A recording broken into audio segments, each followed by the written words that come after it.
수사권을 지닌 박성재 법무장관에게도 여러 차례 통화했습니다. 이 총장이 박 장관에게 검찰 인사를 늦춰달라고 요청했던 5월 12일, 윤 전 대통령은 박 장관과 1시간 단위로 4차례 통화했습니다. 다음 날 박 장관은 검찰 인사를 단행했습니다. 신임 서울중앙지검장으로는 윤 전 대통령 검찰총장 시절 대변인을 지낸 이창수 지검장을 앉혔습니다. 당시 야권에서는 친윤 검사 인사라고 비판했습니다. 정치권에서 쓰는 용어에 대해서는 제가 동의할 수는 없습니다.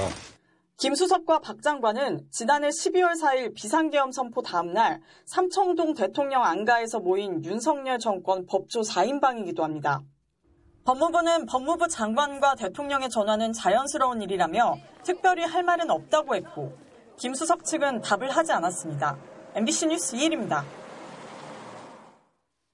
자, 법조팀 조희원 기자에게 좀 더 물어보겠습니다. 자, 조 기자, 이른바 친윤 검사로 불렸던 이창수 서울중앙지검장이 그 대선을 코앞에 두고 사의를 밝혔잖아요. 검찰 내부에서 이거 두고 뭐라고 하는가요? 네, 일단 이창수 지검장이 결국에는 사의를 표명할 것 같다, 이런 전망이 전부터 검찰 안팎에서 나오긴 했습니다. 네. 왜냐하면 이창수 지검장이 성남지청장이던 시절부터 민주당의 이재명 후보의 성남FC 후원금 의혹 사건을 지휘하는 등 민주당 인사들에 대한 수사에 전면에 나선 적이 많았거든요. 네.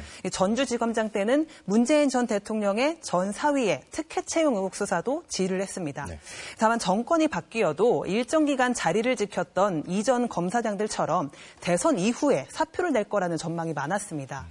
공정한 선거 관리 등의 할 일도 많은데 대선을 2주 앞두고 사표를 내는 건 예상하지 못했다는 겁니다. 이 앞서 이 리포트에서도 언급을 했지만 이 지검장은 취임 이후 1년 동안 비올백도 도이치도 김 여사 사건은 모두 무혐의 처분을 했잖아요. 그쵸. 이 건강은 표면적 이유고 도이치 사건 재수사 결과에 따라 자신이 감찰 대상이 될 수도 있다는 판단을 한 거 아니냐는 이런 관측도 나오고 있습니다. 그런데 이 조직을 나가서 감찰을 피하더라도 대선 이후에 김건희 여사 관련 특검이 만약에 통과가 되면 이게 감찰이 아니라 수사 대상이 될 수 있는 거 아닌가요? 맞습니다. 이 국회 법사위를 최근에 통과한 그 특검법 내용을 보면요. 네. 김 여사 수사를 의도적으로 고의적으로 지연 은폐하거나 직무를 유기한 공무원들을 기소할 수 있다, 이렇게 되어 있습니다. 네. 과거 사례를 보면 예전에 그 고 이해람 중사 특검 때도 공군 군검찰의 부실 수사를 확인해서 이 담당 검사를 직무유기 등의 혐의로 재판에 넘긴 적이 있습니다.